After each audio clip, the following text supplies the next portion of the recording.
प्रेक्षको नमस्कार, मी दिशा न्यूज 24 सह्याद्रीमध्ये तुमचं स्वागत. पाहूया आताची बातमी. नववर्षात येणारी मकर संक्रांत तसेच पुढे येणाऱ्या विविध सणासुदीच्या पार्श्वभूमीवर गुळाला व्यावसायिक व ग्राहकांकडून होणारी वाढती मागणी लक्षात घेता भंडारा जिल्ह्याच्या तुमसर तालुक्यातील नाकाडोंगरी परिसरातील आष्टी, लोभी, पथारी, चिखला, धुटेरा, कौलेवाडा आदी गावात पारंपरिक पद्धतीने व भंडारा तालुक्यातील इंदुरखा येथील कृषी भूषण पुरस्कृत संत कृपा गुळ उद्योगाच्या वतीने ऑर्गॅनिक व शुद्ध गुळ तयार करण्याचे काम जोमात सुरू असून सध्या भंडारा जिल्ह्यात गुळ निर्मितीला वेग आल्याचे दृश्य आहे.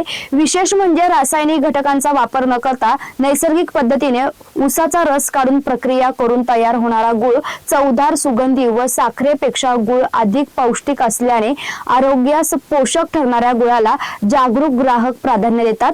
भंडारा जिल्ह्यातील सदर गुळ उद्योगामुळे ऊस उत्पादक शेतकऱ्यांना आर्थिक स्थैर्य मिळत आहे. सोबतच गुळ निर्मिती, पॅकिंग, साठवणूक व वाहतूक या कामांमुळे युवक व मजुरांना रोजगारांना उपलब्ध होत आहे.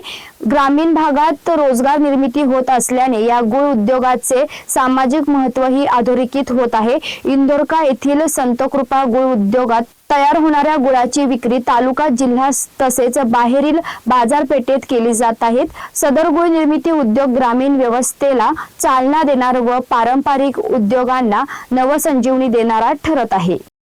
या बातमीसोबत आपण इथेच थांबतोय. मात्र तुम्ही पाहत राहा न्यूज 24 सह्याद्री.